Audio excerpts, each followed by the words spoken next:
What's going on, guys? Welcome back to episode 485 here today of #AskGSM for Wednesday, March 15, 2023. I am Graham GSM Matthews. Hope you guys are doing well, having a great week so far. Not just me here today, not flying solo per usual. For the first time in quite a while, probably in close to a year and a half, 2 years maybe, Alexis joining me for #AskAlexis here today. Alexis, how are you? I'm great. I'm so excited to be here. Per her request. Yes, I asked.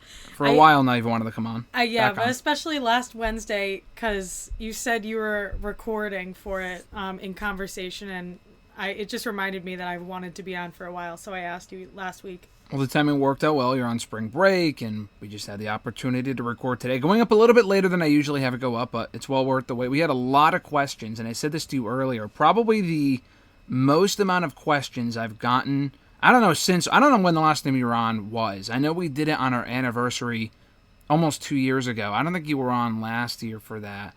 In 2020 you were, in 2021 you were. I don't know if you've been on since then. Probably not. I feel like I was on for like a pay-per-view review or something with RJ. No, I'm talking for hashtag. This is different than WrestleRant Radio. Get your shit straight here. It's a different show, different time, different day. Come on. Subscribe to the channel. New episodes every single Wednesday. If you want to send in a question to the show, whether it be me and Alexis or another special guest, you could do so by tweeting me on the Twitter machine at WrestleRant with the hashtag AskGSM. Find me on Facebook as well, facebook.com/Graham.GSM.Matthews. Drop a comment on the post. I usually put it up on Tuesday nights, if not on the wall itself. And last but certainly not least, drop your question down below in the comment section on this very video, and I'll include your comment and question in next week's edition. So let's get right into it. Episode 485, like I said, we'll start with the YouTube questions from Central Man Network. And we won't go back and forth with all of them.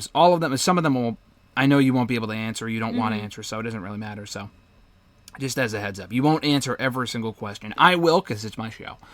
First question comes from at Central Man Network, like I said. The first question was, do you think Wardlow dropping the TNT title to Powerhouse Hobbs was a bad decision? I think the title is losing credibility when they keep hot potatoing it.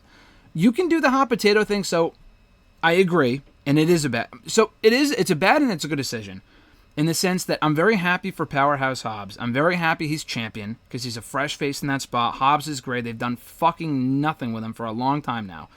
The Book of Hobbs thing, but he was barely on the show. I'm glad he's champion.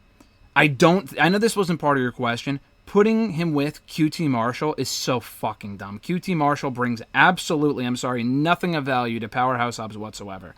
Any heat that Hobbs is going to get, he can get on his own. He can speak on his own. I don't understand that pairing at all. The TNT title has changed hands so many times already in the last couple of months.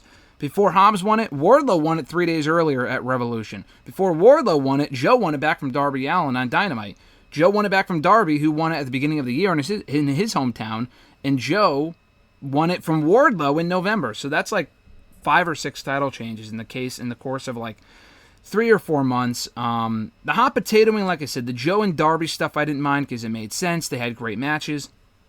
To put it on Wardlow just to have him lose it 3 days later made no fucking sense. I thought that was stupid. And it didn't help that Wardlow's first run was awful. So people saw this second run as an opportunity for him to kind of redeem himself. And then he lost it 3 days later. So I like Hobbs. I think having to immediately beat Wardlow for it is kind of dumb. And they really need to do more to make that championship feel important, because it has now. It hasn't felt important in probably close to 2.5 years. So I assume your sentiments are the same. I don't really watch AEW anymore because of stuff like this. Because, I am a big Wardlow fan, and the problem is he had such momentum. Like, I don't even, what was this, like 2 years ago or something like that? No, a year ago. Oh, it was a year ago? Mm-hmm. He had so much momentum, and like this can be said for so many people, and I tell you this all the time. Like, same thing with Daniel Garcia, same thing with I don't know, there's a bunch of people in my head, like Eddie Kingston, stuff like that, and they take something and then they just ruin a good thing for the sake of ruining a good thing, and then they try to redeem themselves like a year later, and it goes almost even worse. And I was one of those people that was really excited to see that he finally won a title after a while, and then they go and do shit like this, and I could not possibly care less. And it sucks, because I want to care. It sucks. I like that. I like what AEW like does, and it like a lot of wrestlers have a job because of them, but I just could not possibly care less because they ruin it for themselves. I'm not a big fan of the hot potatoing of titles anyway, unless it makes sense, but in this case, they've done it so often, the title to me just, the All-Atlantic Championship feels more important than the TNT title. Yeah, that's saying something. Which is a problem. His second question, do you think that Ruby Soho's heel turn was the right call or not? No. Yeah, so, but it's gotten to a point, though, she's a natural babyface. I thought the promo she cut last week was good. The logic, most of it made sense. The faction of the Outcast or whatever, the name is better than the Freelancers, which I thought at one point they were calling themselves, at least according to like online Twitter accounts, which maybe I'm wrong. The name is better. The group still sucks. The storyline still hasn't been fleshed out yet. I still don't really care. Adding Soho to it does make sense. She's from WWE. She considers herself an outcast. That makes sense. And also, too, like I said, she's a natural babyface, but she has lost so often. Whenever it has mattered most in AEW, at this point, they had no fucking choice. She has lost at least 4 or 5 different big match opportunities. Whose fault is that, though? Not hers, but they had to turn her heel because of that. I'm not saying that. I'm not saying it's her fault, but it's the company's fault for booking her to look like a loser.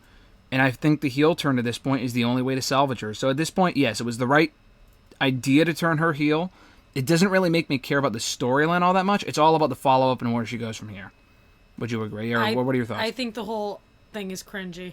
I think it's so cringy. It is, but I think turning her heel was the right... That was his question. I guess from... Not a business standpoint, but I guess technically from a business standpoint or from like a booking standpoint, then yes. But ultimately, for her personally, as a wrestler, no, it was not the right decision. It's stupid. I think it was dumb. Nike Only from YouTube, first question was, what 2 men and women in WWE would you like to see in an Iron Man match? Ooh. And we just saw the greatest Iron Man match of all time, which a lot of people have said, and I would agree with that, in Danielson and MJF and AEW Revolution. Amazing match. In WWE, if I was to do an Iron Man match, like I didn't even think about this. I'm thinking about it now. This is all off the cuff. Honestly, an extension of what we... Because I know Gunther/Walter has had not Iron Man matches in WWE. He's had 30, 40-minute matches. That Tyler Bate match was basically an Iron Man match a few years ago. He would be a great candidate. He's a weird candidate in that you probably wouldn't think of him first because he's not like Daniel Bryan, but he could go for an hour. So like him and like, honestly, an extension of what we got with him and Cody Rhodes would be cool. So him and Cody or him and Rollins or someone like that. For the women, or go with 2 men, and I'll think of 2 women while you say your answer for the men. I mean, when you said that, I was thinking of him and Sheamus, just because I want to see him go again. Yeah. Him and Sheamus, or I don't know. I think if you put like a really good story in for somebody like Johnny Gargano or like Chad Gable, I feel like one of those.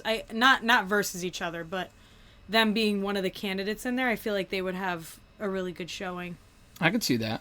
For the women, probably not too unique of an answer. It's pretty obvious, I would say. But Bianca, we know she can go 60 minutes. I mean, she's a freak athlete. It just makes sense. Bianca, and I would say, I mean, I was thinking of another answer. Rhea Ripley would probably be an option.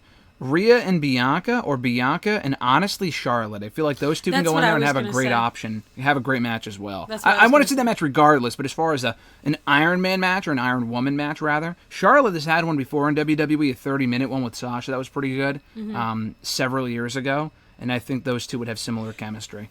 The problem is you don't have a lot of fantastic candidates to pick from. You do. They have a lot of great women's wrestlers, but no one on the level, though, of having an Iron Man match. Yeah, not currently. Bayley, Becky, maybe with the right opponent. Like Bianca and Becky, we know they could do it based off their chemistry and history. Becky. Bianca is the first option that comes to mind. As far as who her dance partner is, it would probably be Becky, Rhea, or Charlotte. Her and like Dewdrop or something just doesn't make sense. Or you mean Piper Candice? Niven? Oh yeah, I'm sorry, they changed their name. I gotta start calling her by her WWE name now, Piper Niven. Yeah, that would probably be my answer. Their next question: do you think CM Punk will ever be inducted into the WWE Hall of Fame? You can go first. Not a chance. Absolutely there's a chance. I have literally always said since the moment he left the company almost a decade ago, he will be back at some point, not necessarily to wrestle, but to be inducted into the Hall of Fame. Now, I will say this. Does he give a fuck about the Hall of Fame? No, he doesn't. He has literally gone on record, not in just recent years, but while he worked there. What does a Hall of Fame even mean when you don't have people like Ultimate Warrior in there and Randy Savage? I mean, they're in there now, but before they were, the reason they weren't inducted was due to Vince McMahon not having, they weren't on good terms at that point. That's not a Hall of Fame. That's a Hall of Fame in the mind of one man, that being Vince McMahon. Vince isn't there controlling that stuff, and I mean, he's there, but he's not controlling that anymore, I don't think. I don't think he thinks it's important enough, and it really isn't. The Hall of Fame, it's important to a lot of people, and it means a lot to a lot of people that get inducted. Is it the most prestigious Hall of Fame ever? Far from. They don't even have a fucking building for this thing. Yeah. So, does he care enough to be inducted? No. Do I think he will be inducted anyway? Years down the road? Yes. At least a decade down the road, I think. I don't think that would happen anytime soon. No, I don't think it would be soon, but he's just saying at some point. He said ever be inducted. I think the answer is absolutely yes, as long as he agrees to it. I don't know. I think he will. I don't know. I can't really answer that, but my first thought would be no. I don't know if he would ever wrestle for them again, but I do think it's definitely likely at some point when he's 65, he'll want to get inducted. Not that he'll want to, but he'll be like, fuck it, I'll take the paycheck and I'll go into the Hall of Fame. Because they pay them to go in as well. Oh. Micah does it from YouTube. Their first question was, should WWE let Roman Reigns' title run go past WrestleMania to reach 1,000 days?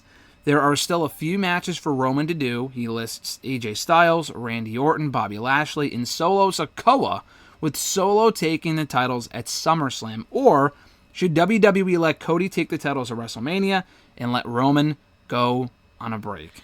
I'm sorry. Absolutely the latter. I'm sorry. I'm sorry, but the idea of having Solo be the one to take that's not a dumb idea, but I'm not saying that's dumb, but I'm saying that idea would be what you got to think about it this way. His title run has been, or title reign or whatever, has been like a movie.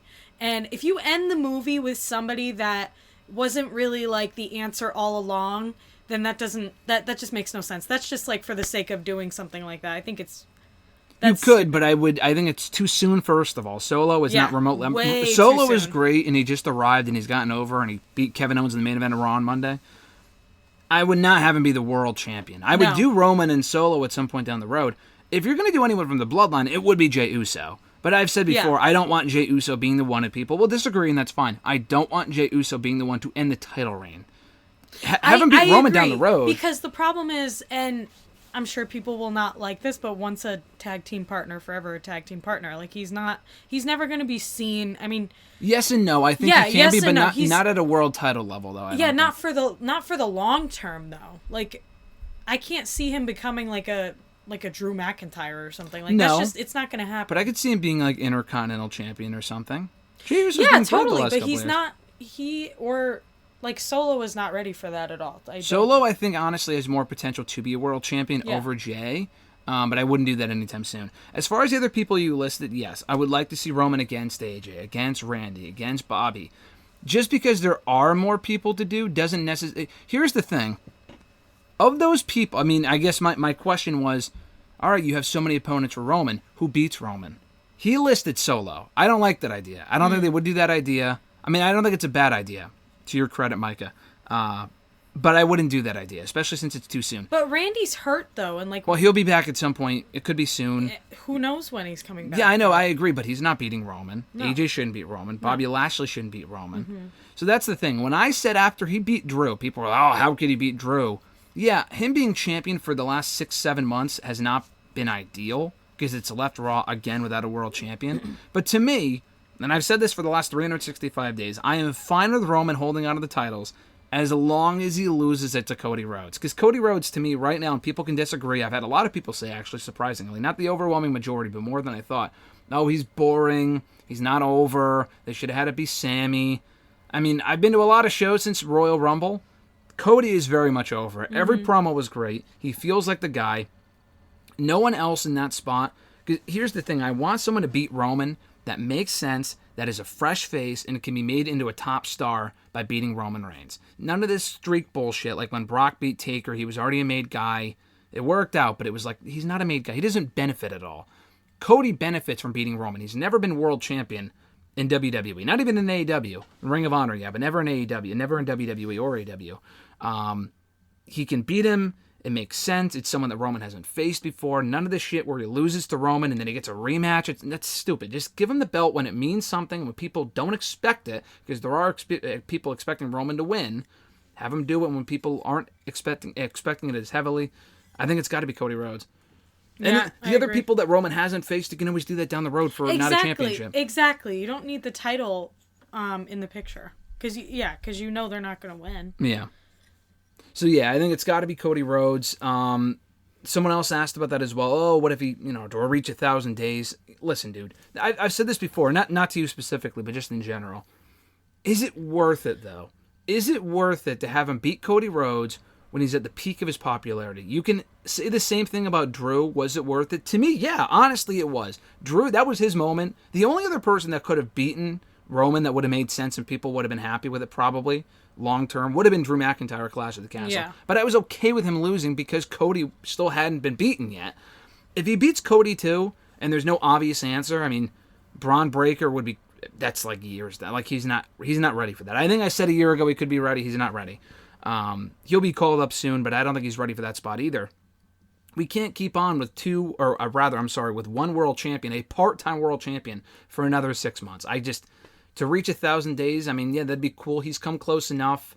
It's not that big of a deal. He's not beating anyone's record. I don't think anytime soon he might. I don't know. Yeah, I would keep it on Cody personally. Mm-hmm. I wouldn't end that. Their next question: should Karrion, Kross, and Scarlett join Judgment Day after WrestleMania? I feel like this could possibly give Kross the heel heat he may need. Just look at what Judgment Day did for Dominic. There's already 4 people in the group. You can't add 2 more. I mean, I know the Bloodline has a lot of people, but... What if you took someone out and put him in there?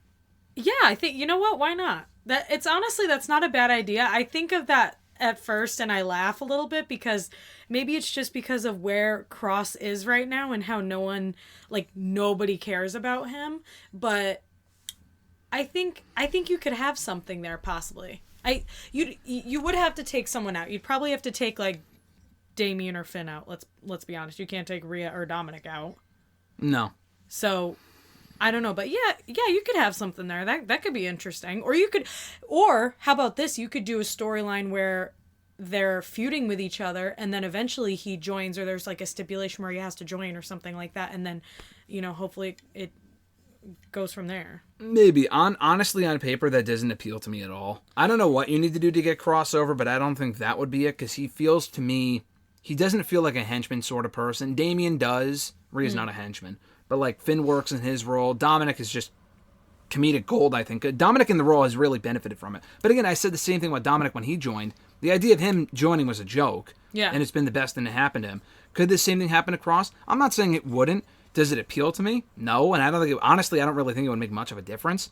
What would you do with him then? I honestly don't really know. They need to put him in a program with someone that people care about, which they've done with Drew and Rey, but he didn't beat them in the end, though. He beat Rey on SmackDown a couple of weeks ago, yeah, but it was because of a distraction from Dominic or something. I mean, he's not really doing anything. He's got cool promos and stuff, and the Drew feud was good, but there was no follow-up. He didn't do much after that. He really hasn't done anything. Would you... You might laugh at me for saying this. Not that I'm saying they should do this. Do you think maybe putting him back in NXT for maybe a match or a brief feud with somebody? Do you think that would? That's not a bad idea. I mean, they're doing that with Johnny, and Johnny's also, his return has kind of fallen flat through no fault of his own. Yeah. Putting him back in NXT, I think, can really help him with the Waller stuff, and then he can go back to Raw. And I mean, he was actually pretty over on Monday's Raw. I think that could help. I don't know who you would pair him with, but I don't know. I don't know. It's just. I don't know. I feel bad because I'm a big Kross fan and I love seeing him out there. It makes me happy that he has a job and because he deserves it, but it just sucks that nothing is sticking.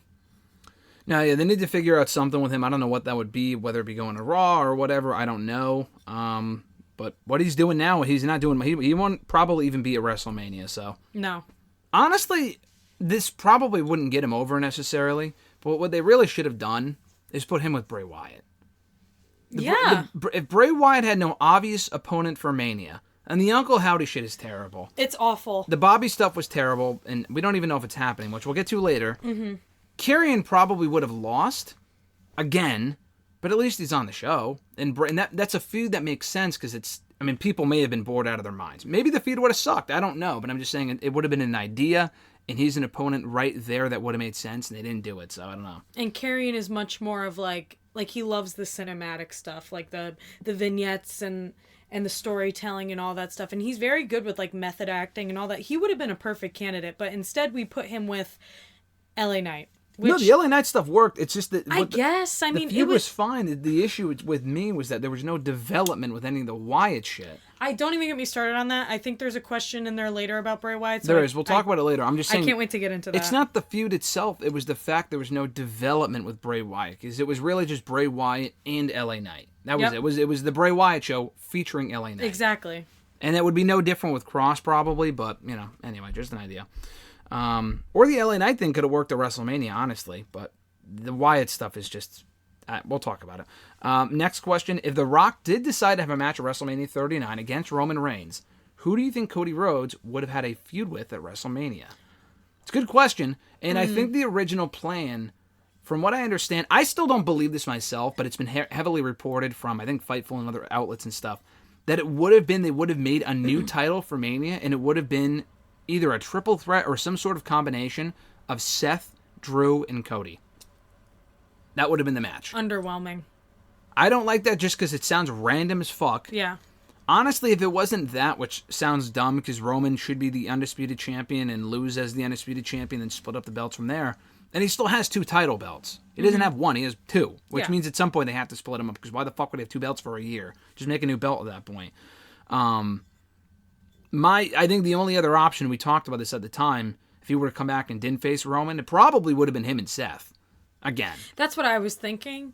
People said that. I don't like that idea, but it could have been an option. I gotta say, I love The Rock. There's really nothing for me to hate on because it's The Rock, but The Rock clearly doesn't care that much about showing up. I mean, obviously in this theory he would have already been there, but why? I'm glad he didn't, though. I'm so glad he's not there, because why bother giving the match to him and then making something up on the side for somebody like Cody and Drew and Seth, 3 people who deserve the spotlight, and they work their asses off every single day, and they just get thrown into a triple threat. Like, I just think that's such a slap in the face to all 3 of them. And Rock wouldn't have won anyway, and then we would have had Roman as champion for another 6 months or something. Exactly. I mean, Roman might win anyway, but you know what I mean. And it's then more where would you have gone with there? You would have had to, like, either have Cody beat Roman and then just SummerSlam in fucking Detroit. Like, no. Exactly. Like, he's got to do it at WrestleMania. It's got to happen at WrestleMania. Which I will say, I am one of those people, you know this, that has said that they could have possibly ended the reign at SummerSlam, because that's when he won it in the first place, right? Or he won the Universal Championship. SummerSlam. He won a payback the week after SummerSlam. He didn't? He came back at SummerSlam. Oh, he came... Okay, yeah, that's what it is. Yeah. It would have been a cool story to tell, but obviously it's in fucking Detroit, so, like, who cares? I mean, they still could, but no, I'm all set. It's got to be WrestleMania. But like I don't want to end WrestleMania 3 years in a row with a Roman Reigns heel win. Exactly. Let's think about it. It's so underwhelming. Los Angeles or Detroit? I mean, which one's better here? I mean, it should be a big show. I just no. Like, I'm sorry, but honestly, The Rock doesn't deserve to be in the main event anytime soon. In WrestleMania. And they could have done The Rock and Roman as a non-title match at some point. Maybe they still could. I'm kind of gone on that. Like, I don't think it's going to happen at this point. I don't care anymore, because it's been how many times of them saying, "Oh, he's going to come up. He's going to show up. He's going to show. Oh, his mom's here. Oh, this is happening. Oh, stop. It's so annoying." Well, that's fans.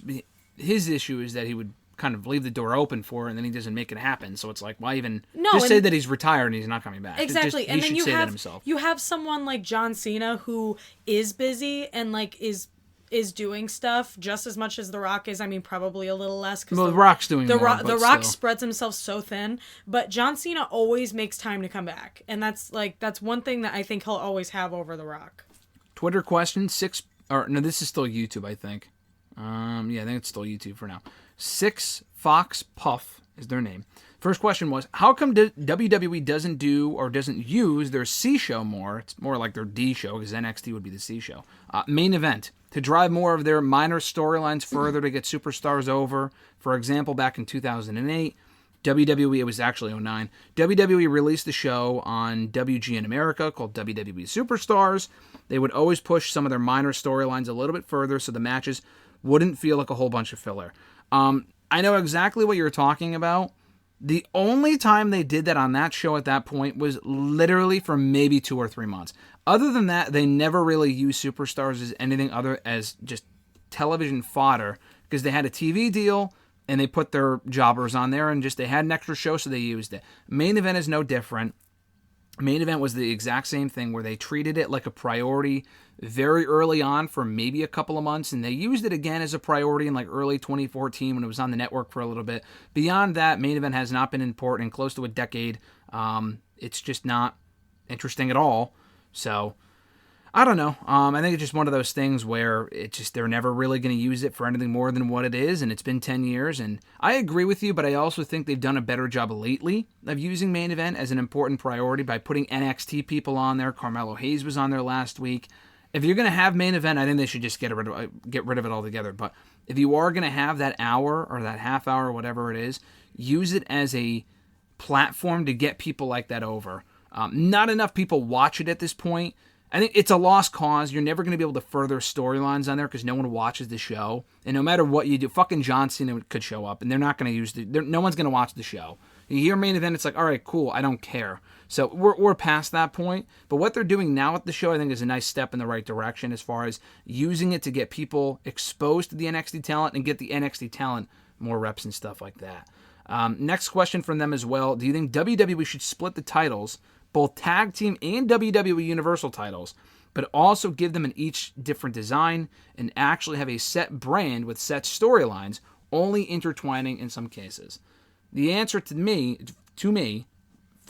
that question for me is yes. I think personally, preferably, I would want a set brand split, Raw, SmackDown.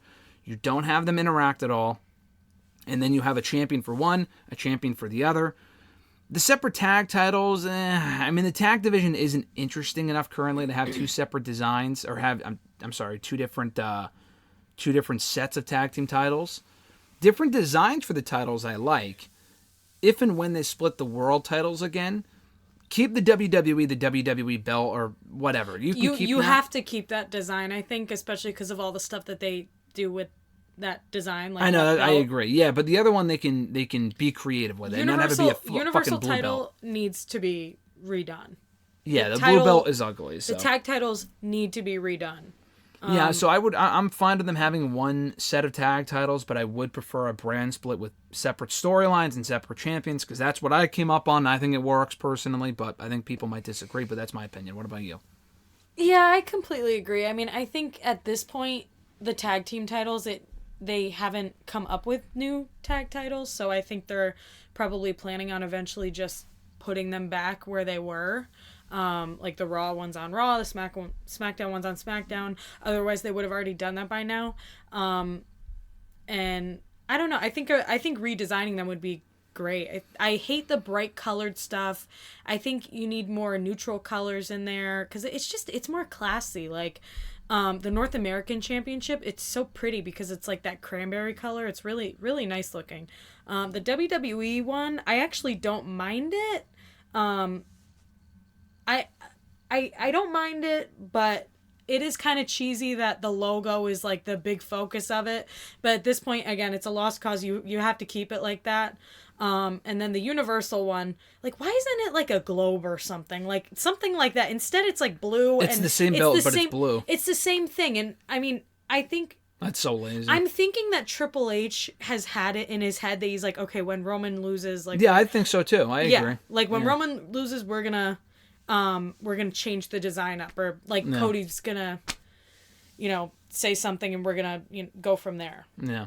No, I think so. I agree. I've heard for a while that they've had new designs for various titles, probably the world and tag titles, but they're probably waiting for a certain point to do it, which is the right move as opposed to like, oh, Triple H is taking over, we need new belts. Like, it's got to make sense to do it, and I think there will come a time where that's going to happen. Billy from YouTube, the final YouTube question here, he said, what are your hopes for LA Knight? And says, yeah, in parentheses, at WrestleMania. I can see an interaction with Stone Cold Steve Austin happening to give him his moment, but interested in seeing what you see happening. You took the words right out of my mouth. That's what I want. I've literally said this for fucking months. LA Knight doesn't even have to have a match. That would be a great match, but I think the idea of Stone Cold coming out of retirement for a Mania, he's been retired twice now, I guess, but I think the idea of promoting a match with him at this point, we're so far past it, and I think to have him come out and do another impromptu match would just be copying last year, so he doesn't need to wrestle at this point. But if they were to have him come out, interrupt LA Knight, he's at WrestleMania, gets his moment, LA Knight's involved in a moment, they're very similar, maybe they go back and forth in the mic for a little bit, I think that'd be perfect. So honestly, that's exactly the idea that I want to see with LA Knight at WrestleMania, because if you don't do that, I don't know what else you do with him at WrestleMania, personally. I agree with that. I think you could do that exact same thing. However, the way I would end it is instead of having like Stone Cold do the stunner and then like walk away and all the beer flying everywhere, have LA Knight hit his finisher and then end it however he wants to end it. Maybe he's the one drinking the beer or something like that, and then he walks away so that he looks like the stronger guy. How long have you been watching wrestling? That's never going to happen. I don't care. They will never do that. You know what? I don't care. I think that'd be cool. Okay. And I'm just going to say this. If he was in a match, which he's not going to be, but if he was, I think that's bullshit, because then he should have been in the Rumble. He should have been in the Rumble. He should have been in the Rumble regardless, but yeah. It's probably not worth Raw his 30. time. Why wasn't he a Raw 30? There has to be a reason why. I don't know. We'll find out at some point. I'm sure someone's got to ask him in an interview or something. He's not doing shit right now, so I don't know. Very weird. John Y. from Facebook, their question was, in your opinion, kind of already talked about this, but in the case of Roman Reigns retaining and heading towards 1,000 days as champion, who should be the one to step up and challenge him if he were to retain? Nobody. It should be Cody. It should be Cody. My only other option, like I said, was Braun Breaker, but Braun Breaker's not getting called up the night after Mania and beating Roman at SummerSlam. I love Braun. I really do. I just don't think he's ready for that anytime soon. I think Cody's the guy. If he went until SummerSlam, then the only way to answer that question is that Cody has a rematch and he wins. Because terrible. I don't see anyone else beating him. I agree, and I think that'd be fucking awful, because it's like, oh, Cody still wins, but it doesn't mean remotely as much. And honestly, that's when you start to encourage people that they're going to start booing Cody. It's like, oh, of course he had to win. It couldn't be someone else. Like, if he wins at Mania, it might take a little while for him to get booed because fans are fickle. But WWE so far has done everything right with Cody Rhodes. There's no reason to boo him. People saying, oh, he's going to get booed because it wasn't Sami Zayn. Shut the fuck up. He has not been booed a single time since coming back. At least not as heavily as people thought he would be. It's got to be Cody. It's got to be Cody at WrestleMania. None of this shit at SummerSlam or waiting until next year. People won't care as much. It won't be as unpredictable. Cody's got to win when it matters most, and it's got to be at WrestleMania. None of this shit where you drag it out. Because honestly, if you wait till SummerSlam, there's a good chance he won't even be as over by then as he is right now. You give him his first loss, like with Drew. Drew's still over, but he's not as hot as he was going into that WrestleMania or that world title match with Roman Reigns. Yeah. He's got to win at WrestleMania, does Cody Rhodes. Otherwise, you're pulling in AEW, and you're not capitalizing on the fact that the superstar. Well, WWE did it before AEW, so. Well, yeah, I know you're biased. You're right, but I see it happening right now with AEW, like time after time. Yeah, it's happened a lot more with WWE. No L from Facebook. Their question was, what would be your top 5 Rey Mysterio matches, and would you say he's the greatest high flyer in wrestling history? I know you don't have top 5 Rey Mysterio matches, but do any Rey Mysterio matches stand out to you? And also, in your opinion, would you agree he's the greatest high flyer in wrestling history? The one that sticks out to me is the Halloween Havoc match that he had, right? With the purple... Yes. That I will always stick in my head because of the video game and because of how cool it looked. I don't really think I have the place to say if he's the greatest high flyer because I don't really know much about him, to be honest. Get off the show right now. I'm not going to sit there and make a false statement if I don't... God, it's terrible. Do your homework. Go ahead. Continue. You're smiling as you say this right now. Go ahead. I feel like it's not my place to say that because I started watching again with Graham in 2018 when, he was losing all the time. I only really remember him like him and Joe. He got his ass beat and he got embarrassed. And then him and I don't know, all the people that I've seen him face over the years, he's always Like him and Seth. Like he's always just lost so much, but it's because it's for good reasons some of the time, but a lot of the times he just gets embarrassed. But back in the day, I mean, the stuff that we saw in the video game, he did some insane shit. So I mean, probably is. I don't know. I just feel like it's not my place to say. Yeah, no, I understand. Top 5 Rey Mysterio matches. I can't say every match he's ever had, but the Eddie Guerrero Halloween Havoc match from '97 in WCW is probably his number 1. The matches they had in WWE, 5 were also amazing. So, any of those, the Mania match specifically, the ladder match was also very good. This is more recently, but I really enjoyed his match with Brock at Survivor Series a couple of years ago when Dominic got involved. They did the double 619 on Brock. That was cool. That was 2019. Oh, that was cool. I liked that. That was cool. I'm trying to think other top Rey Mysterio matches. Like, I don't know if you're saying favorite or just best Rey Mysterio matches. Like his pay-per-view debut in WWE against Kurt Angle SummerSlam 02 was probably one of his best matches ever as well. So that too. There's a lot when he won the world title. That was a great moment. Like other favorite Rey Mysterio matches, I don't know if I have many others beyond those. Those are the ones that come to my mind immediately. As far as whether he's the greatest high flyer of all time in wrestling history, I'm tempted to say yes. I'm just thinking of other people that might come in the conversation. Not that he's the undisputed number 1, but he really did help. I mean, I don't even know if you can call him the greatest luchador of all time, because there's a lot of great Mexican wrestlers that just didn't make their name as known in the United States, so they're not really recognized or revered as much by this audience anyway, by me and people like that. I would say so. I mean, he really brought that style to the United States in the 1990s and the early 2000s, and really innovated that lucha libre style specifically in WWE. You think of masked wrestlers, you ask 9 out of 10 people, wrestling fans or not, they're going to think of Rey Mysterio. So I'm tempted to say, yeah, he is the greatest high flyer of all time. There probably is other answers, but he's the one that comes to mind for me, for sure. In that style, now everyone fucking does it, so it doesn't feel as special anymore. But you got to remember, when he started doing it in WCW in the United States, people were amazed by what he could do because he was just so great. And he still is. He's 40 years older, and he's still doing the same shit now. Not quite to that extent, but he's still quite as capable of having good matches, even in 2023, like he was 20, 30 years ago, which is pretty remarkable. The man I was going to say he doesn't age, he does, but, it's pretty impressive he could still do what he does at the level he does, and having a Mania match against Dominic Mysterio, and the guy's 45, almost 50 years old. It's pretty remarkable. At Uagu91, your thoughts on Moose? I like Moose a lot. I like Moose. I've always liked Moose. I feel like he's kind of peaked in Impact. He was the world champion a couple of years. Alexa's doing a dumb mannerism in the background. He peaked in Impact as the world champion a couple of years ago. He hasn't really done much since. And, yeah, I don't know. I feel like a run in WWE would be cool. I don't know if that's out of the cards now. He might be just too old, or they're probably not interested. The time for him, to me, to go there would have been a year or two ago. It might be too late now, but, yeah, I like Moose. Any other additional thoughts on Moose, Alexis? No.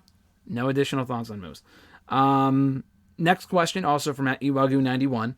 Do you think that WWE should let Roderick... She's being dumb in the background. Should let Roderick Strong go if they're not using him right now? Is he not being used right now? I haven't watched NXT. He hasn't been on the show since like October. Are you serious? September. Yeah, he's been off. He's not even in the video game, but he's still there. Do we know why? No, I don't know. I don't think we know a reason. Honestly, yeah, get rid of him. I'm sorry. Listen. I mean, this is coming from somebody that doesn't watch NXT really that much anymore. But I really enjoyed watching his matches. Like, it didn't matter who he was facing, he was going to have a really good match. Like, no matter who he was facing. And I remember always being entertained by him, like, years ago. And then ever since, like, I mean, the what was it called? The Diamond Mine? Yep. The Diamond Mine stuff in the beginning, and towards, like, the middle of it was really, really good. And then I was talking to one of my friends about this actually at school, and like once he started running it himself, the problem is Roderick Strong does not have the skills to be a leader. I just don't see him that way. I don't think a lot of people see him that way. The guy can wrestle all day, any day. Mm-hmm. Put him in the ring, he will tell a story, and he'll knock the ring down or whatever. But He's just not, I don't know, he's not a guy like that. So if you're not going to use him and it's been that long, then I don't see the point in keeping him around. He also asked for his release about a year ago, I thought. Really? There hasn't been any update on that. I don't know if he still wants it. Like, Ali also asked for his release, and they didn't give it to him. Obviously, they didn't give Roderick his release either. He was still on TV for many more months after that. So I don't know if he still wants out, and they're just waiting for his deal to be done, or in that case, just let him go now. He's been off the show for almost 6 months. Especially because, like, after the whole Undisputed Era thing, like, that, it's just a series of unfortunate events. And at this point, it's like he's just a waste of money to keep around. He is. So, yeah, I don't know. They should probably, I think their question was, like, just don't release him. Like, oh, we don't need you anymore. Like, if you're not going to use him, I'm not really sure why he's there. Either call him up, which I don't even know what the fuck you would do with him at that point. I don't think there's so many people they're working on, like, building up right now. He's not. I mean, he would never really get over anyway, no, probably. He but would not. Regardless, anyway. But, yeah, just, I don't know. If he wants to go, then let him go. I don't know if he still wants to go or not. That's the question. Your thoughts on the Ace and Bay connection winning the Impact Tag Team titles? I think Austin Ace and Chris Bay are awesome. I think they're a great team. They had a great match with the Motor City Machine Guns recently on Impact where they won the tag team titles. They're a great, I mean, Bullet Club is so fucking, who even cares at this point? But, I mean, they're in the group. They bring some, a fresh feel to the group, at least in Impact. And, they're awesome. I would honestly, as great as they are as a team, I want to see them do more. I could see Chris Bay and Ace Austin, specifically Austin, in WWE or AEW. I mean, the fact that neither of them have been picked up yet, whether they've either re-signed with Impact, their deals aren't up yet, is to me is ridiculous. Austin's been there for like 4 years now. It's time for me, in my opinion anyway, it's time for him to move on to WWE or AEW. He's that good where I think he could do well at that level. And same thing with Chris Bay. At Reborn Again, John Ritland from the Twitter machine. Hi, John Ritland. And on YouTube, Real Honesty with John Ritland. Check out his content, does great work. Yes. His first question was, does it feel like NXT is kind of spinning its wheels when it comes to their weekly programming? Yeah, I mean, so some of the shows are better than others. I don't particularly care about the show. I haven't watched an NXT show live in a long time. I typically miss it and catch up on it either later on Tuesdays or on Wednesdays. The shows are fine. They've been better lately than they were when NXT 2.0 first started because they were fucking terrible. The shows are solid. They just don't really feel must-see. They got to do a better job of like mixing in good matches and like they have a lot of great talent. So I think NXT where it's at right now is in a decent place. The live specials are typically very good. I thought Vengeance Day was good. Stand and Deliver should be good as well. So the weekly, but the thing is, even the weekly programming of NXT, the weekly show, honest to God, even during the black and yellow, black and gold, gold and whatever the fuck it was, that era of NXT, the shows weren't must-see every week, honestly. A lot of people, the giant complaint for a lot of people back then was that it would be just a lot of squash matches and enhancement people and stuff like that. So, yeah, I mean, I don't know. The show wasn't must-see back in the day when it was like 2012, 2013, 14, 15, 16 onwards.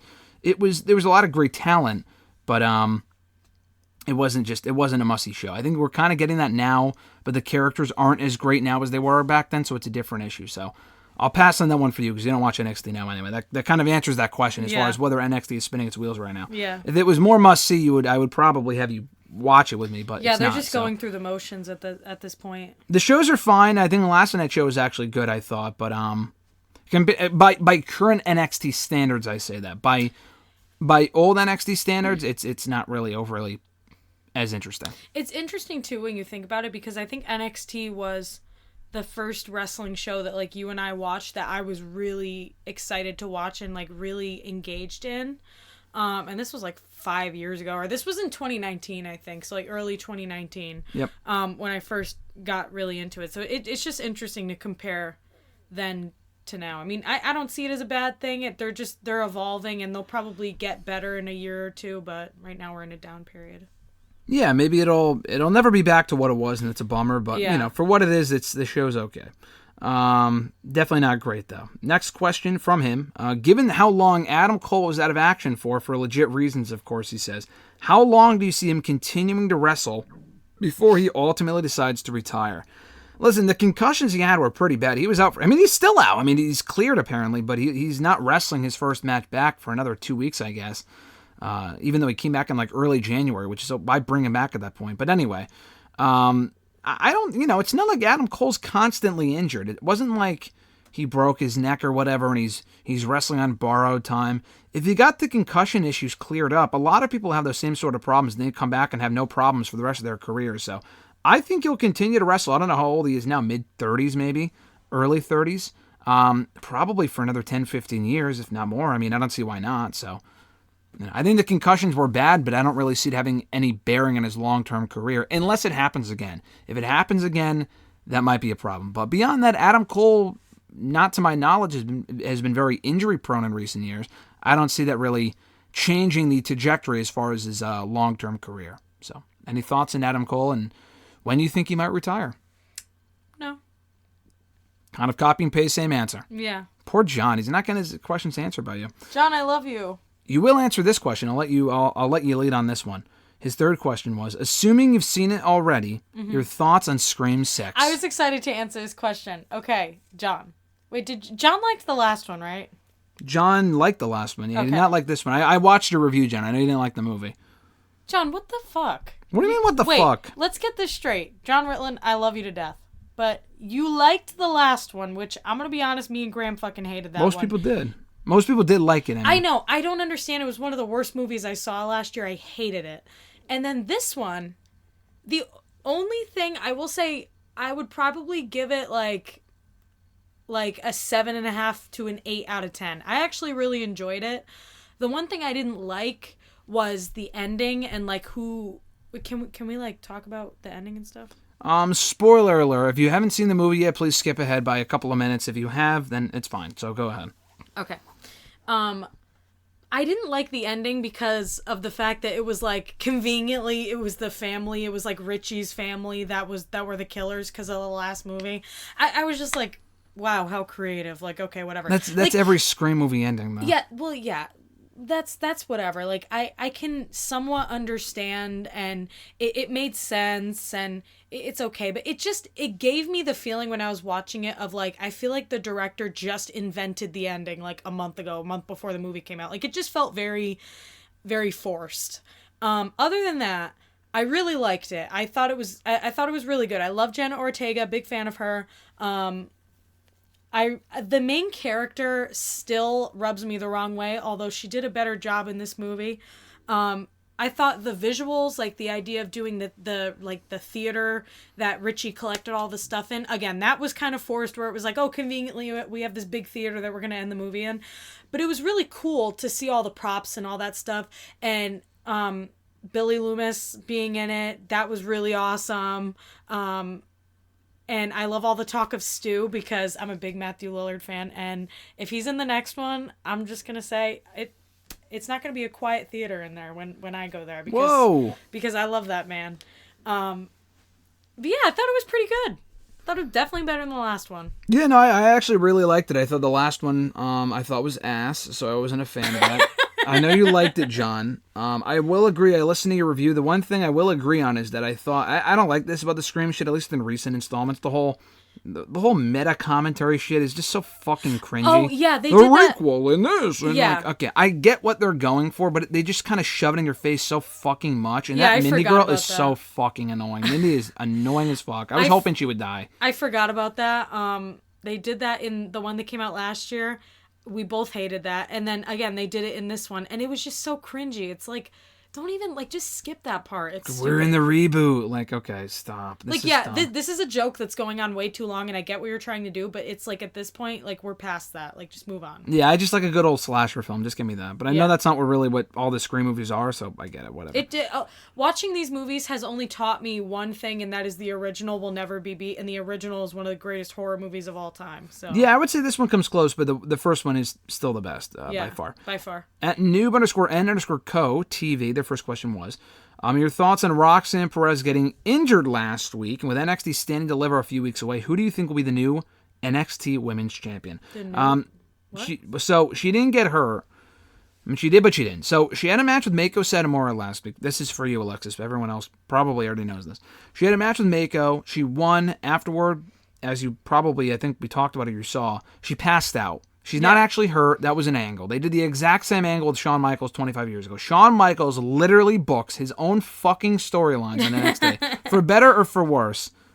Even like when Toxic Attraction broke up, it was exactly when he broke up with Marty Jannetty. To the fucking kick. Through the door. Instead of a window, it was a door. The exact same angles. So for better or for worse, that's what Shawn Michaels books on his show. It is what it is. So they did that angle with Roxanne.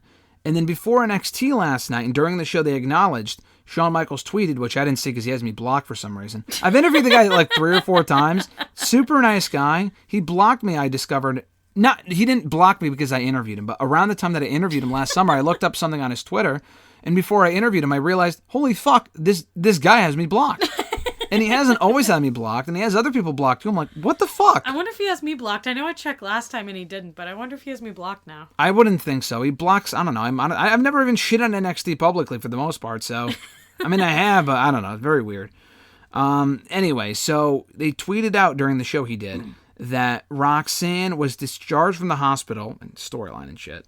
She's fine, but he wants to take precautions, so he's having her lose the title, I guess. He said something along the lines of she may not be cleared in time for the show, or if she is, whatever.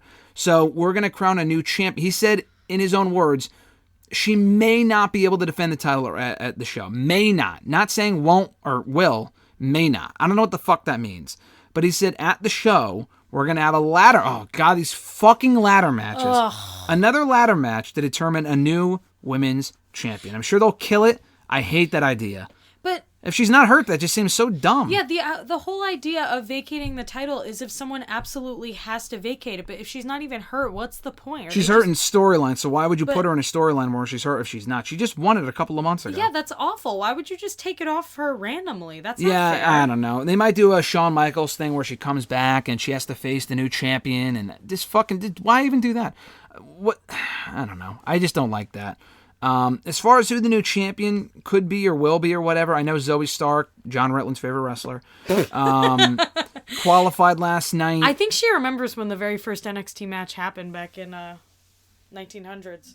The first episode. You tried with that one. John Ritland has much better ones. John Ritland, when you make Check out his Twitter. He made a joke about it last night. When you make jokes about her remembering like the Vietnam War or something, it makes me cackle. It's so I know. Funny. I feel like an asshole for laughing, but it is pretty funny. It's so funny. I'm so sorry, Zoe Stark, but it's really funny. Ladder match or not, I thought either way, Stand and Deliver's ending with Tiffany Stratton becoming champion. And honestly, I'm on board with that because from what I've seen from her so far in her development, the character early on was terrible. But she's improved a lot, and she's actually pretty good in the ring. She's an amazing looking moonsault.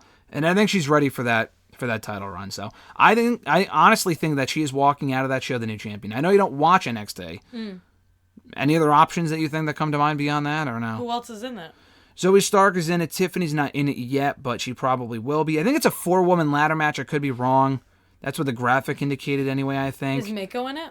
No, Mako's not she's not in a qualifier. Maybe she will be. I don't know. They had Zoe qualify last night, and I don't remember. Alba Fire's in the tag team title match with the women, so she's not going to be in it.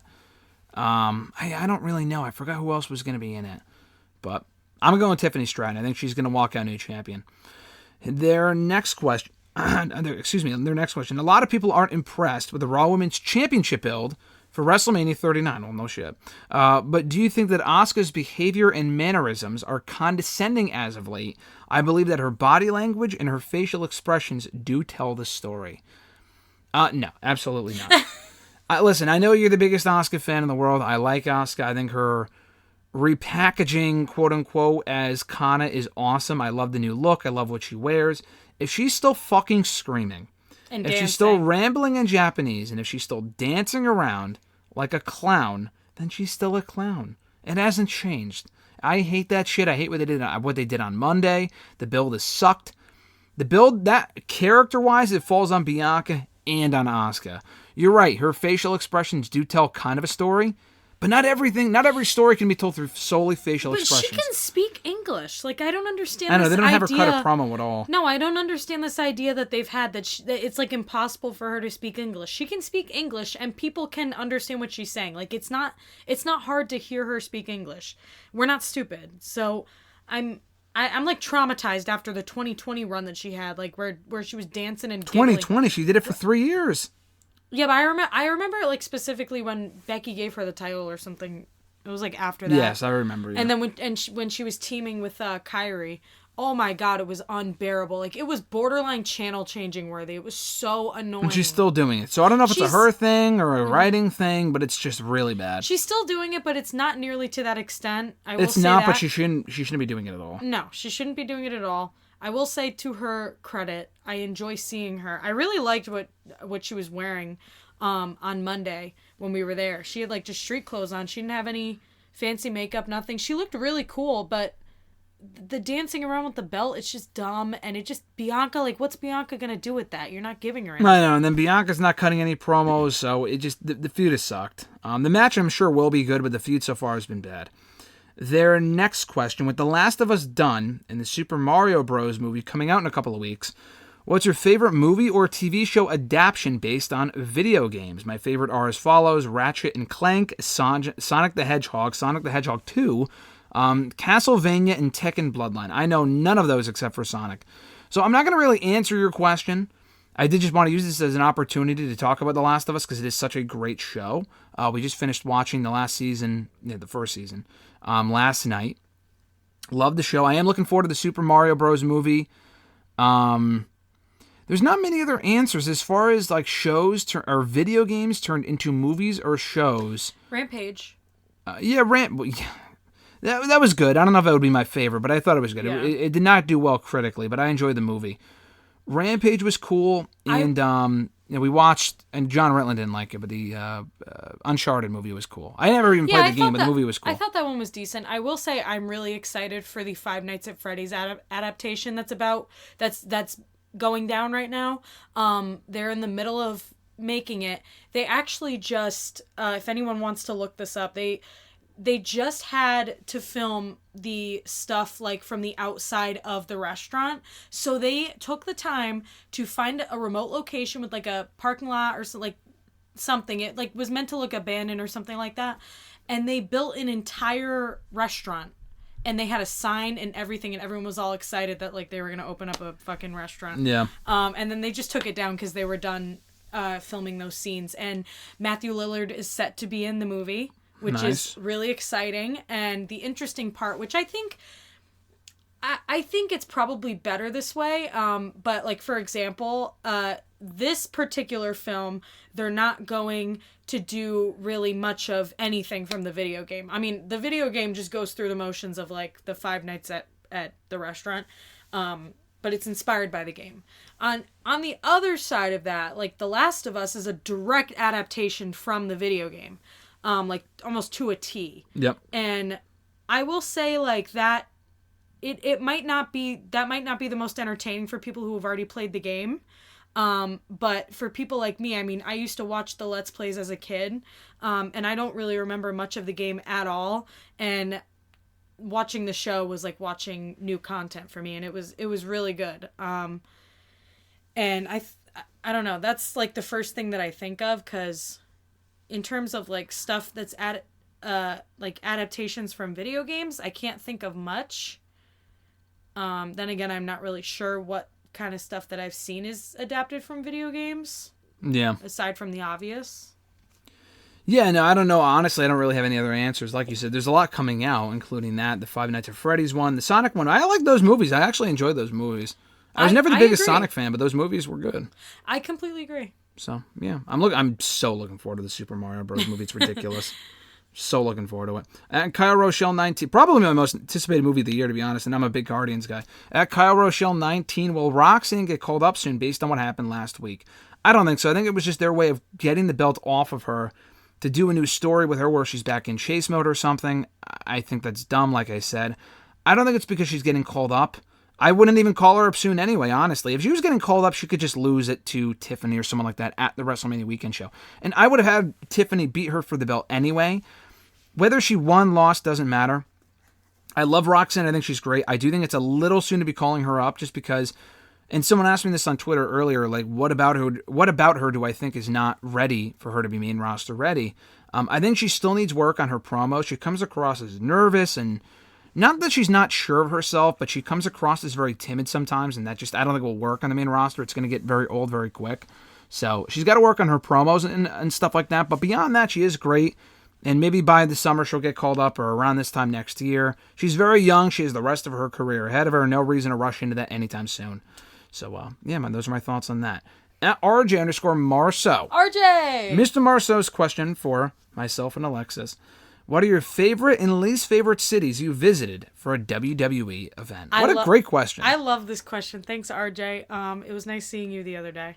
Of course. Love seeing the Marceaus. My favorite place to go for a WWE event? Is that what he said? He said WWE. I mean, you could say wrestling too, but, you haven't been to a lot of AEW shows anyway, so. My favorite place that we've gone to, I would probably say, when we went to Tampa, there's two, I think. When we went to Tampa in 2021, that was by far my favorite show we've ever gone to, because this was the first show that Graham got us the credentials to go, and we were in the press box and everything. So that was definitely the most exciting in terms of, it was a lot of firsts, and then we were in the press box, and we were in a private press box too. Sweet, yeah. A little suite, and because COVID was still very much a thing, so we didn't have to wear a mask. It was just us two in there, and the window opened up so we could hear everything. It was really awesome. Rhea Ripley won the title that year. It was amazing. And then one specific thing that we did, I think this was the first night that we were there. We got to the hotel, and we went to, Graham was like, let's go to Hulk Hogan's restaurant. So we went to Hulk Hogan's restaurant, and it was near this little downtown area. This was is it in Tampa? Yeah, it's in Tampa. Okay. In Tampa, and there was a little fountain there. His store was there, which we couldn't go in because it was closed, but the restaurant was really good. I got a flatbread or something, and then he got some food. It was good food.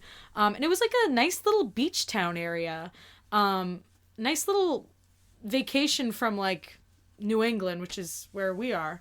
And then so that one, and then I would say Texas for sure. I'm a really big fan of when we went to Dallas, it was really fun.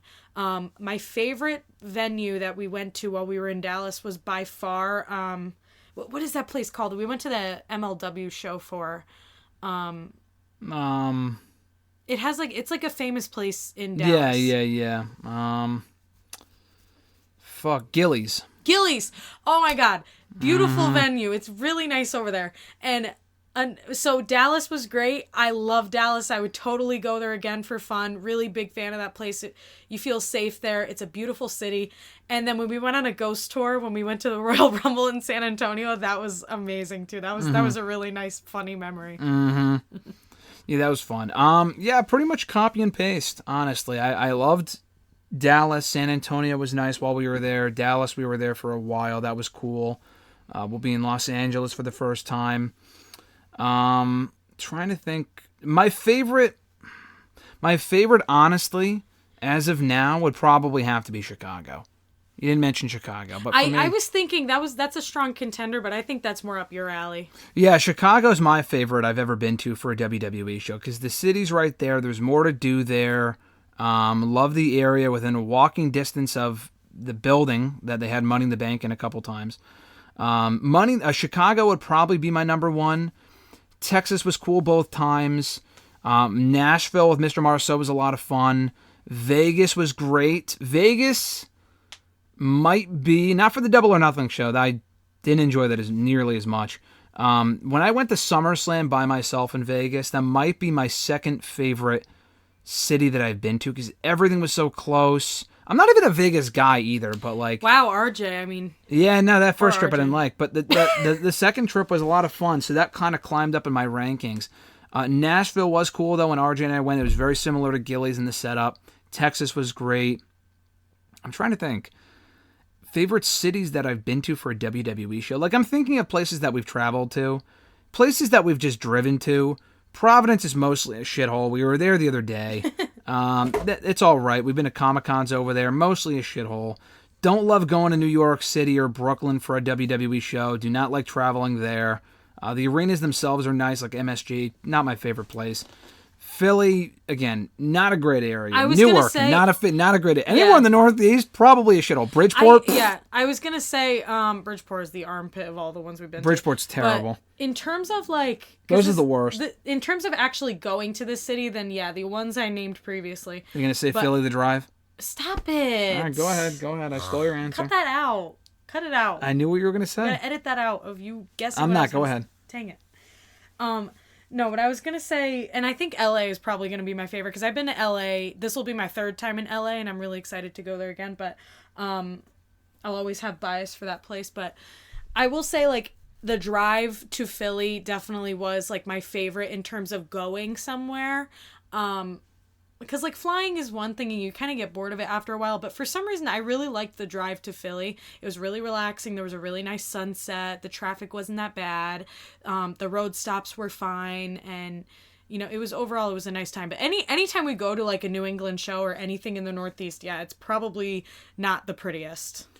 It's not. And I like a lot of the cities over here. I like going to Boston and stuff like that. We went to Boston for Survivor Series a couple of months. I mean, I've been to Boston a million times, but... it's not my favorite. They're all, it's interesting because they're all very close and they're very easy to get to for us. But as far as getting there and just being in that area, I don't like it. Springfield, that we had a great time at the house show that we went to late last year. It's a shithole of an area. That's just the case with a lot of the places we've gone to in the Northeast anyway. Elsewhere, Montreal also would be up there as well. I really enjoyed Montreal when I was there with Mr. Marceau last month. The only thing I didn't like about it was the fact that it fucking snowed the entire time. It was freezing. But, you know, we got over that. So beyond that, it was a really nice city.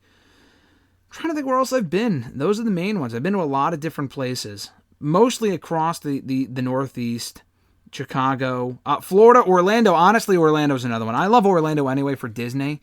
When I went there for Mania 33, that was also a great time.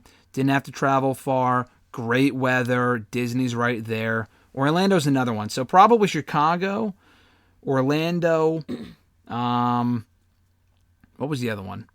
Maybe Texas, maybe Dallas, maybe. I'm not really sure. I really loved Dallas. Dallas was very nice. So, yeah, Chicago, Dallas, and probably Orlando. Tampa was great, too, for the same reason that you mentioned earlier. So, love Tampa. Yeah, any of those. Any place in Florida. I can't wait to go back there for a show at some point down the road because those are always great as well. Let's see. At the Average Grunt from Twitter, this would be a question for me. What if Randy Savage never left WWF in 1994 and Vince McMahon let him be a full-time wrestler instead of keeping him as a commentator? What impact do you think that would have had in the Monday Night Wars? It would have had zero impact. The fact that, because he ended up being active anyway when he went to, because what you're saying is, so he left WWE to go to WCW and he became a full-time wrestler.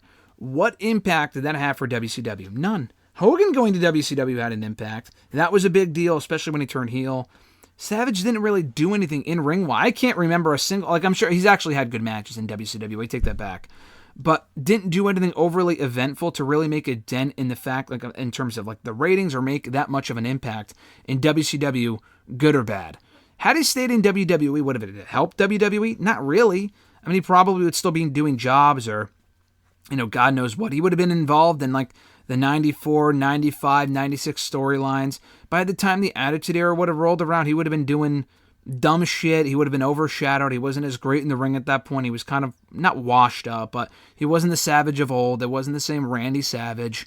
So I really don't think it would have made much of a difference at all. It would have been interesting in an alternate universe, but I don't think had he gone to, or had he stayed in WWE and not gone to WCW, his career probably wouldn't have changed all that much. He might have been able to face some people he wouldn't have had been a chance to face when he was in WCW.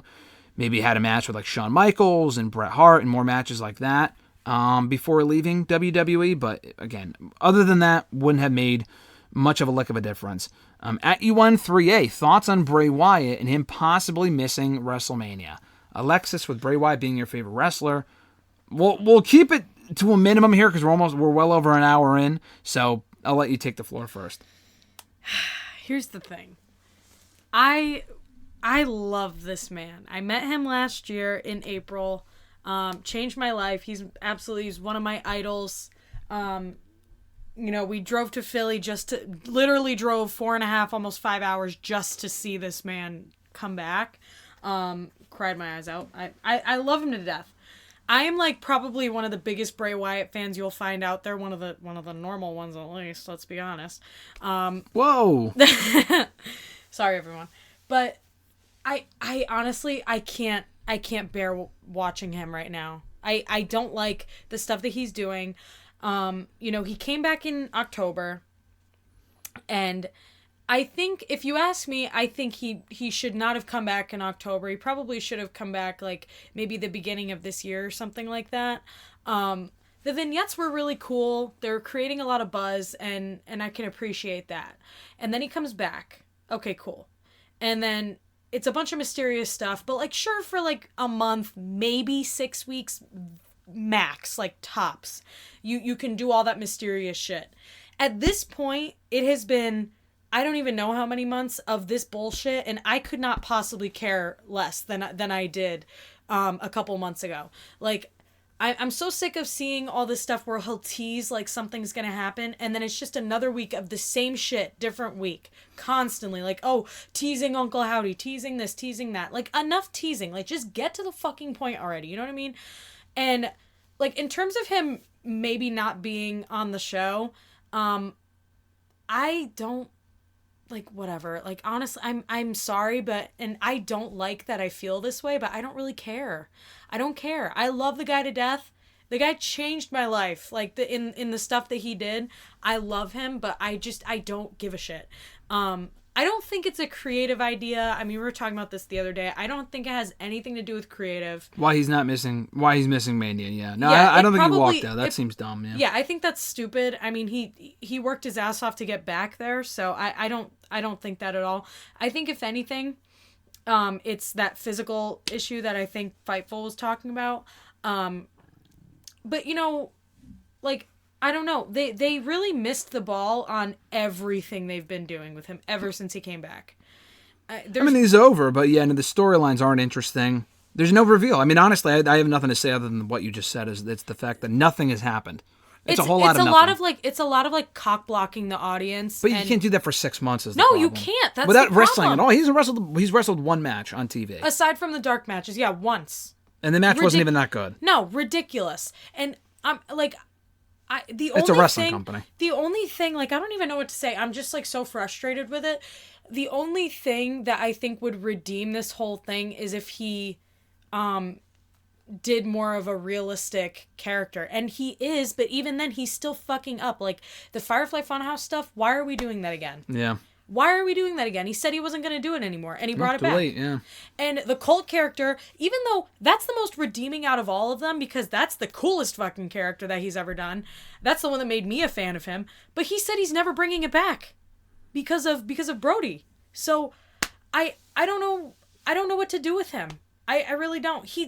You know what? I do. He's gotta stop being so all over the place, because like, I see a lot of myself in him. Like, I'm a very creative person too. He has so many ideas, but he doesn't know which one to pick. He doesn't know where to start, and he just throws everything at the wall until it sticks. But the problem is nothing's sticking because it's been what feels like a fucking eternity. Yeah. And nothing has happened.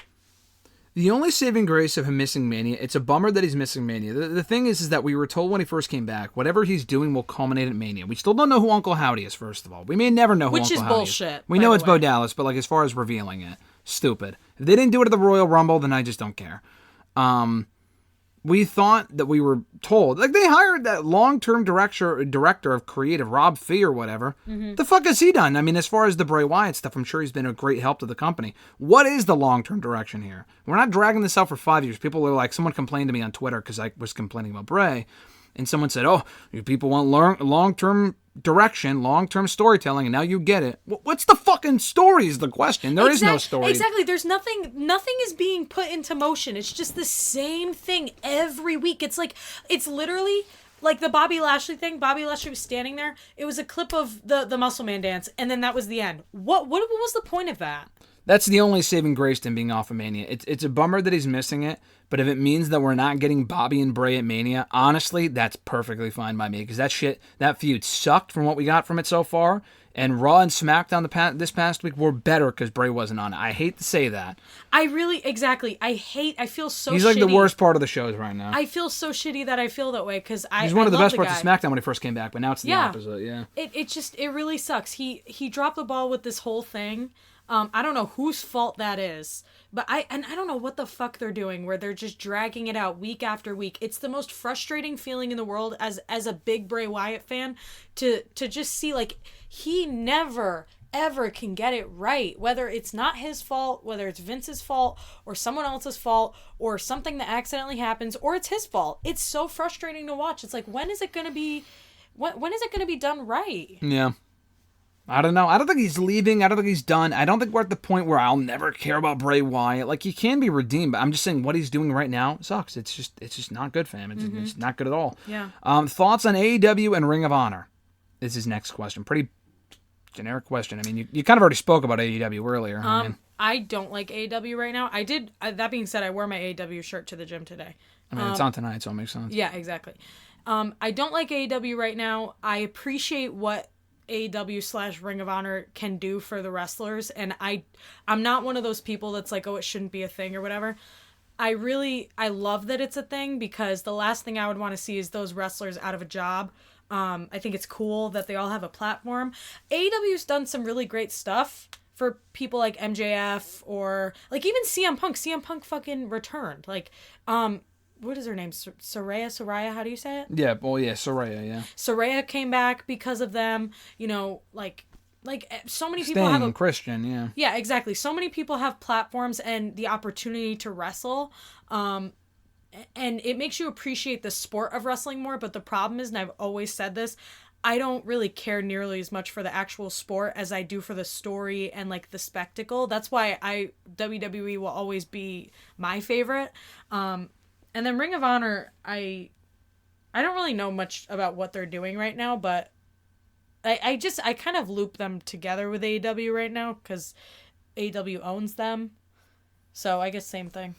With AEW, the biggest problem with the product, and I enjoy the shows. I enjoy AEW a lot. The biggest problem with it, I would say, is the consistency, because they'll have some great pay-per-views. I thought Revolution was a really good show. I thought Full Gear was a really good show.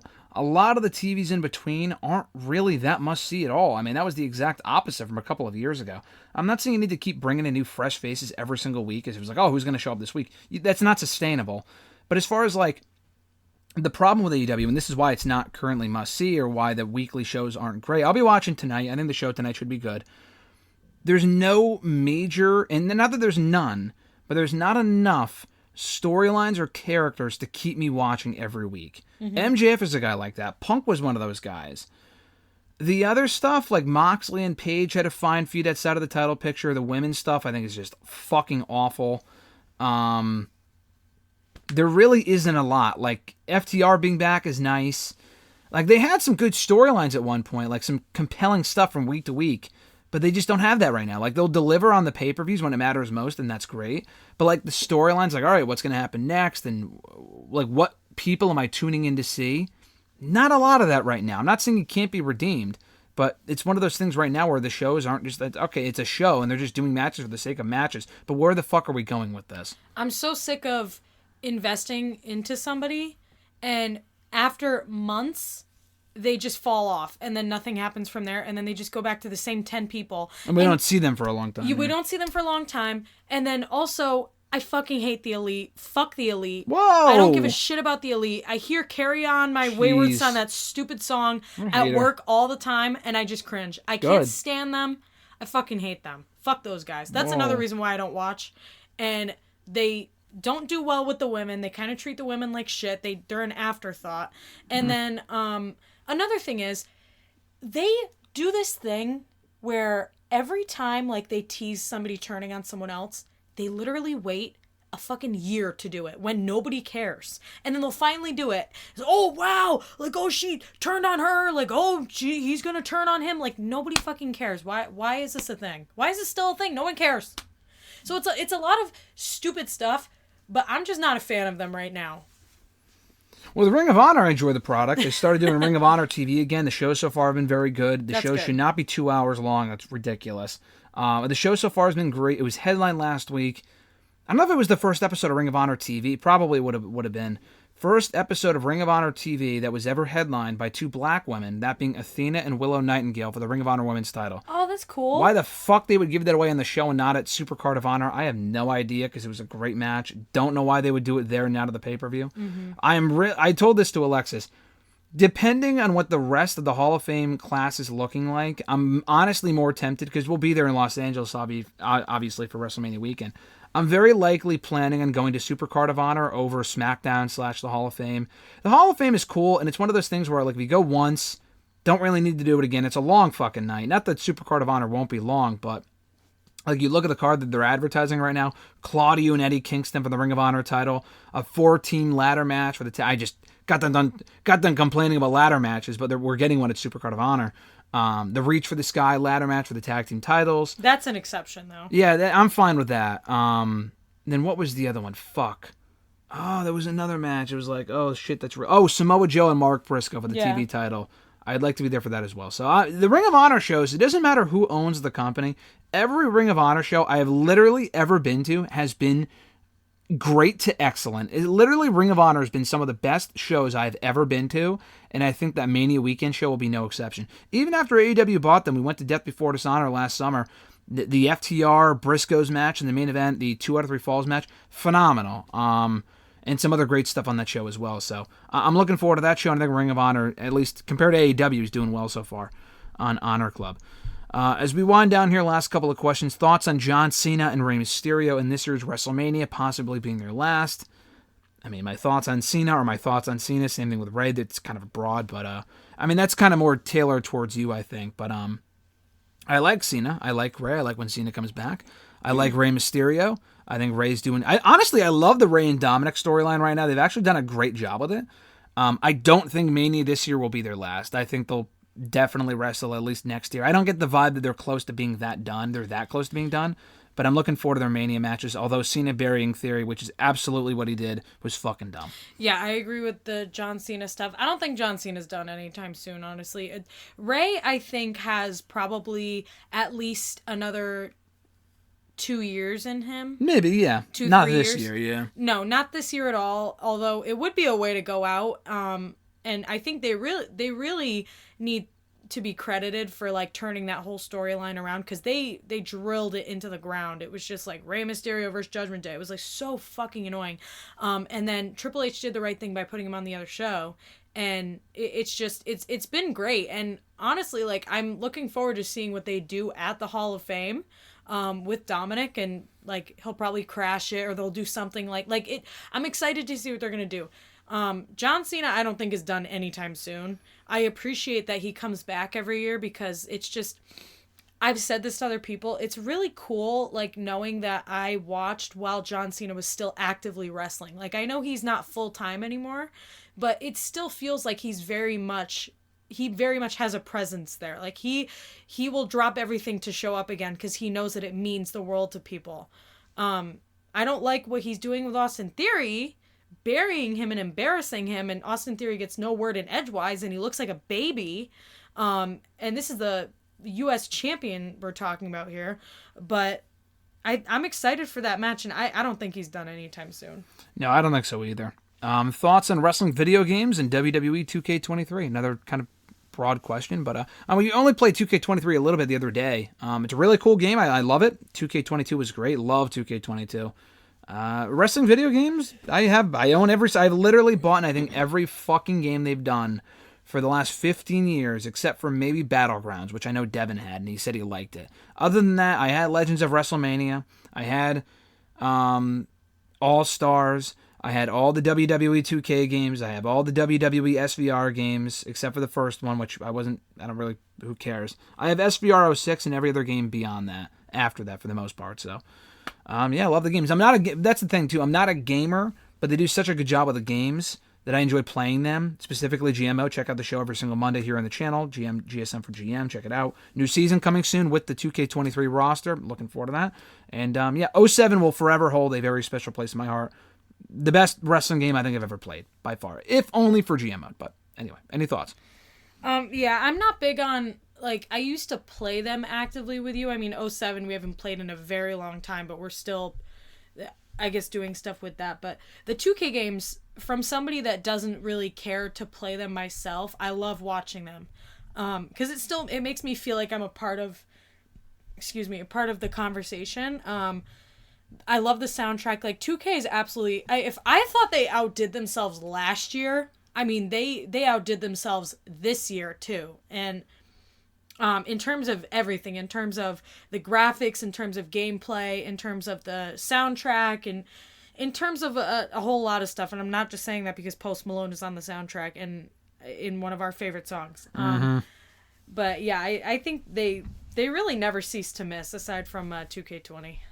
Yeah, 2K20 was an abomination. We played it and it literally crashed almost every fucking time we played it. Although that was really funny, that because we were playing like a Rumble or something, and it was like Ricochet and Dolph Ziggler. Like, Ricochet was trying to throw Dolph Ziggler or something off the top, and it was glitched for the rest of the match, and then the game just shut off. It was pretty funny. Oh my god, yeah, it would have gotten worse though if I played it more full time beyond that. The game just sucked. With WrestleMania moments trademarked, are you expecting any at this year's WrestleMania? Yeah, many actually. I think Rhea's becoming champion. I think Cody will become champion. I am doubting that. I do think Roman Reigns retaining is a pretty likely possibility. I think Cody will win though. I'm expecting that. I think Kevin Owens and Sami reuniting and winning the tag titles is another one. I think everybody wins. We get all new champions except for Austin Theory. Yeah, you said that the other day, and I'm like, there's no way. And I'm thinking in my head, I'm like, yeah, actually, probably. I could say maybe Gunther retaining if they want to have him break the Honky Tonk Man's record. Who gives a fuck? Just give the belt to Sheamus at this point. Just give it to Sheamus. Gunther's ready for something else. Yeah. If he retained, I wouldn't be mad, but I would just be more upset for Sheamus, if anything. Again, same thing. Sheamus should be the one to beat Gunther. Should not beat him in Detroit like 3 months from now. If we're talking about WrestleMania moments, I've said this on Twitter, and I'm calling it again right now. So if this actually happens at Mania, you heard it here first. Motionless in White is going to perform Rhea to the ring at WrestleMania. I'm calling it. See. She already had her live entrance a couple of years ago, so we'll see. She did. She had a live entrance from them, but Motionless in White is a very famous band, and he's very close with Rhea. She emulates a lot of herself after Chris from Motionless in White, and this is like a new song. It's her big moment. This is her WrestleMania moment, is finally getting one over Charlotte and showing that she's the top dog in the women's division. So I think there's a very good chance that Motionless in White could perform her to the ring. All right, it's a likely possibility. We'll see. I could see that. I could see Stone Cold coming out like we said. I could see we joke about it, but it is a Mania moment, and Emmanuel said about it. Said this the other week. Brock Lesnar F5ing Omos will be a Mania moment. Not one that might not be particularly great, but I think it'll be a Mania moment. Like it'll look cool. I can't say about the rest of the match, but the moment itself. I can't say I care about the match. I don't think anyone gives a fuck, but it is what it is. So that'll be a moment if nothing else. Or even that, after the whole Bray Wyatt stuff, who's Bobby Lashley going to face? I know people are like, oh, he's going to do an open challenge, but like... Jay White, like what? They never planned on that in the first place. No, like, that's not... No. But I'm excited to see what he does and like... Whatever goes on with him too. Yeah, I think there's going to be a lot of Mania moments. I hope they pay off a lot of stuff and they give us a lot of stuff that's satisfying and also move stuff forward to make us look forward to whatever comes next. Last two questions. At JB Sounds Off from Twitter, do you see Cody Rhodes going over WrestleMania? If so, will he carry both titles for the rest of the year? I'm doubting that. I think I've said this even before people were like, oh, Roman's going to win. I've said this since like fucking January, December. They're so like horny about Roman being like a modern day legend. I could see him holding the belt for another 6 to 12 months. I really hope not. Not because I don't like Roman, but it's time for we need a full-time champion. And you can't drop a title. People go, oh, you can drop one and then keep... No, he's been the Undisputed Champion for a year. He has to lose as the Undisputed Champion. It's what it is at this point. Anyway, despite all of that, I think Cody's winning. And will he carry both belts? No, I think they'll separate them and he'll hold one of them. I think, yeah, I agree. He's absolutely, I think, going to win. But... I think, like, his character on there right now is, like, he's such a humble guy, and he has, he really only cares about the WWE title, so I think you could do something where he either gives it up, or he slowly wants to only have the WWE title, or maybe you do a storyline where you bring like the general managers out and you do something with that. You can't do that in a week. You'd have to take a couple weeks to do that, but I think it's definitely possible. But no, he has to take both of them, and then you do it from there. By the end of the year, we're gonna have 2 champions. Like, what if the King of the Ring wins the title? Yeah. What if the King of the Ring tournament is for the WWE or Universal Championship? Have they ever done that before? The King of the Ring being for a title? No. They've done it for a title shot, which if they don't do the title, they should do a title shot. That would be a great idea. None of this shit where they just win the crown, it doesn't mean anything. That's stupid. They've always done that. It makes no sense. That way, their personality wouldn't be being the King of the Ring. It would be exactly. None of this crown crap either. Exactly. None of this bullshit. We don't need King Corbin again. And the thing is that Woods always wanted to be King Woods, and they cut it off after a couple of months. Yet they dragged it out with Corbin for like 2 years. I was going to say, it's ironic because the King Woods stuff was actually really good, but they cut that too short. Terrible. But the other stuff, they dragged it on too long. That's so stupid. Final question from @BillMeister88, kind of already talked about this, but is this the year where we get a work at the Hall of Fame with Dominic ruining Rey's evening? The more time goes, the more I'm convinced this is what WWE's headed towards. What are your thoughts? Is the sky blue? Of course they have to do that. I think he might imply... I think they are, and I think they will. I mean, how do you have a Hall of Fame where he did... I mean, Dominic interrupts him every fucking week at this point. How do you... That doesn't make any sense. He interrupted him at the house on Christmas and like Valentine's Day. I know. They have to do something. Not ruin the whole thing, but I think it'll come out. People have said... Is that where they set up the match for Mania? Mania's the next day. I'm sorry, I understand that idea, but they have to at least promote the match in advance, like a good couple of weeks at least. I know we're 2 weeks out from Mania this coming weekend. I get it, but I really think that I really think they should promote it on Smack. Like it's got to be made official this week or next SmackDown. That's also cutting it close. But to announce it the day before the WrestleMania, and then people may not even know that it's happening at WrestleMania if they don't watch the fucking Hall of Fame. So. Yeah. I don't think they would do it there. I don't think they would announce it there, but they could do an angle for sure.